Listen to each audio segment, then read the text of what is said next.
What's good, beautiful people? It's your girl Tay. I'm here yet again with another stimulus update video. You guys have to excuse my tone. I'm a little irritated right now. Personal reasons, but I'm going to try to push through it. It's hard trying to do things when you have people that's fighting against it in your own household. But anyways,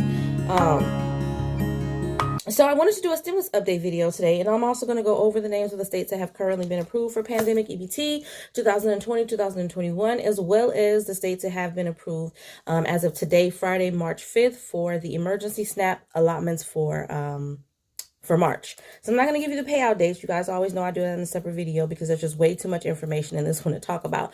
But definitely make sure you guys smash that like button, comment down below, subscribe if you haven't, plus push the post notification bell button so that way anytime I upload a video, you will be notified. So jumping right into it, it says the Democrats have agreed to reduce the federal supplemental unemployment benefits in the next stimulus bill from $400 to $300 per week. We know that Senator Joe Manchin was the biggest advocate of this. He wanted it to be reduced, and it has happened. So this is one of the amendments that will be in the $1.9 trillion American Rescue Package. The change Democrats plan to introduce will reduce weekly supplement of $400, but extend the benefits another month through September. So I don't know if that part is actually true or not, because so far I'm seeing that it's only going to go all the way up until August. There's a possibility that they may have changed, but I'm assuming that if they're already having an issue with the weekly amount, then they're most likely going to want it to stay at August, because if I'm not mistaken, I do believe that that was another issue maybe a month or so back, where some of the representatives in the Senate were actually against how long unemployment benefits supplemental boosted benefits are going to be available. This would also exempt the first 10,200 in 2020 unemployment benefits from federal tax. Okay, so we've actually seen this proposal before. Don't know if it's going to hold up, but we'll see. It says some states, including Maryland, Delaware, and Arkansas, have already enacted policies to exempt unemployment benefits from state income tax too. Okay. Now, this is from Senator Ron Wyden. He says, I personally felt the benefit should be $400. But I know some of my colleagues feel otherwise.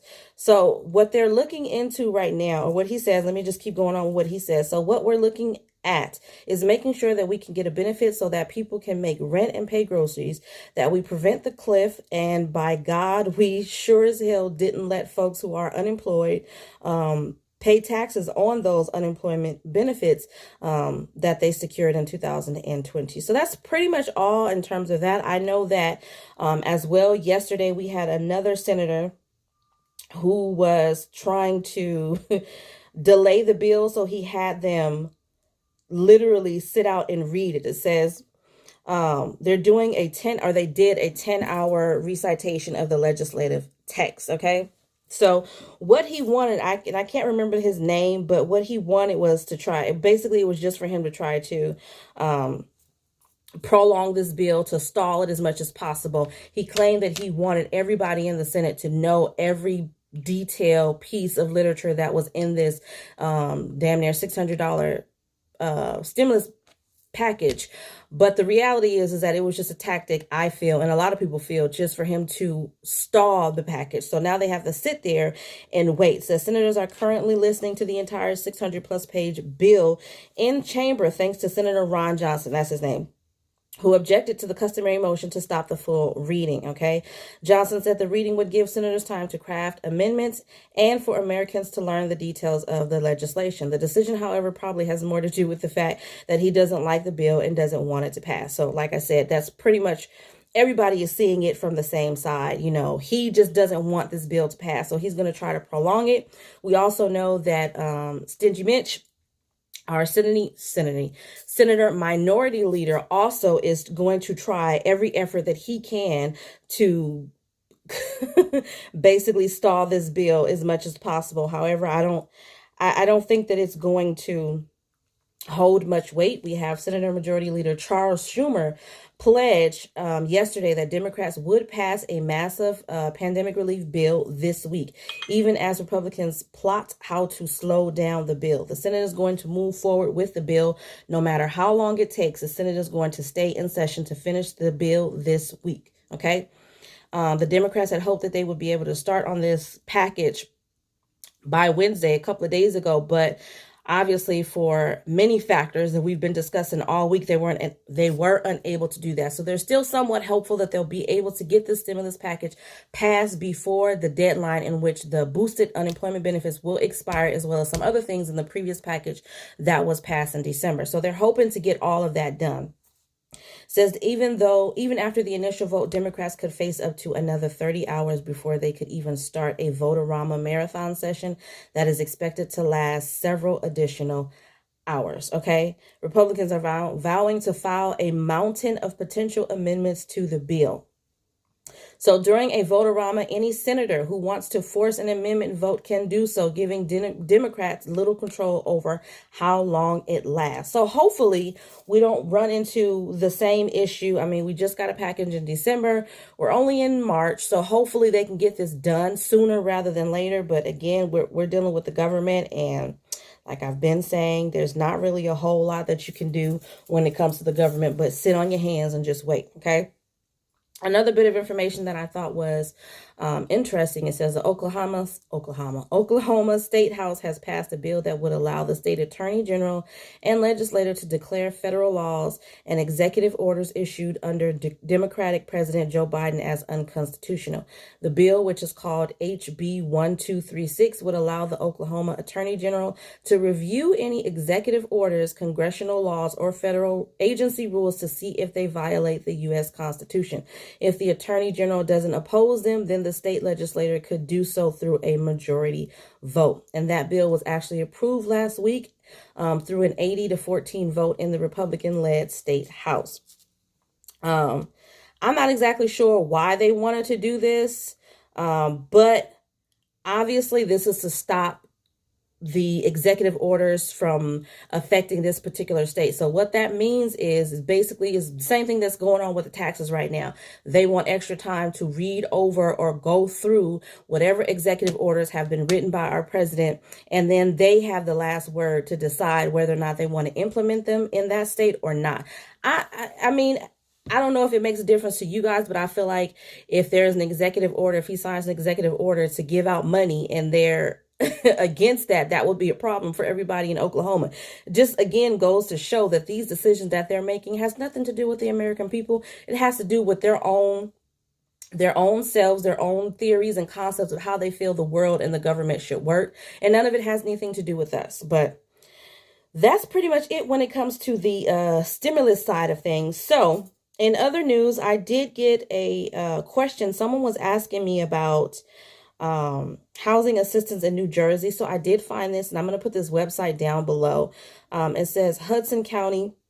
The County of Hudson will be opening a second round of its eviction protection program for households affected by the pandemic. Okay, so this application was open as of February 15th. Applications will be open from the 15th of February to April 15th, 2021, or until the funding runs out. In order to be eligible, applicants must be a resident of the Hudson County, must have been financially impacted by the pandemic, must have received a summons or eviction notice from a landlord, and must meet the income guidelines outlined on the flyer, which is on this website. So I'm going to put the link for this website for New Jersey in the description box below so that you guys can have this information for yourself. Then it goes on to discuss other counties that also have some programs going on in New Jersey. So we have assistance is available for both rental and utility assistance, and the household does not need to be able to show they can pay. The household does not need to be able to show they can pay their rent moving forward to be eligible, okay? And then it has a link says apply here. So if you guys are in New Jersey, you're in any of these counties, I highly suggest that you reach out. So I have Hunterdon County, Hunterdon County. They have a program on here. I have Mercer County. Applications will be accepted from March 1st through March 15th. Ocean County, the social services for homeless grant, blah, blah, blah, blah, blah. They will assist with back rent, back mortgage, back utilities, security deposit, first month rent, and temporary shelter. So this is for Ocean County, okay? Somerset County, there's information for you. And that is pretty much it. So yeah, I'm just going to put this link down in the description box below so that way you guys can click it, head straight on over there and get the information that you need if you are in the state of New Jersey and you need some rental or utility assistance, okay? Now, last but definitely not least, let me go over the names of the states that have currently been approved for pandemic EBT. So I'm going to refresh this. Okay, so right now we have Arizona, Connecticut, Delaware, Florida, Illinois, Indiana, Kentucky, Massachusetts, Michigan, Minnesota, New Mexico, North Carolina, Ohio, Puerto Rico, Rhode Island, South Carolina, Tennessee, Vermont, Virginia, Washington, West Virginia, and Wisconsin. So those are the names that have the states that have been approved currently for pandemic EBT 2020-2021 school year. Now for emergency SNAP benefits for the month of March, we have, let me refresh just to make sure I don't miss anybody. We have, oh, we've got a lot. Okay, Alabama, Alaska, Arizona, California, Colorado, D.C., Florida, Georgia, Guam, Hawaii, Idaho, Illinois, Iowa, Indiana, Kansas, Kentucky, Louisiana, Maine, Maryland, Michigan, Mississippi, Missouri, Montana, New Hampshire, New Jersey, New Mexico, North Carolina, Oklahoma, Oregon, Pennsylvania, Rhode Island, South Carolina, Tennessee, Texas, Utah, Vermont, Virginia, Washington, West Virginia, Wisconsin, and Wyoming. So those are all of the states that are currently shown acknowledged extensions for emergency SNAP for the month of March. Okay. So I hope that information was in some way helpful or useful to you guys. Always remember to live, love, and elevate. And I will definitely see you in the next very hopefully simple and non-complicated video. Peace.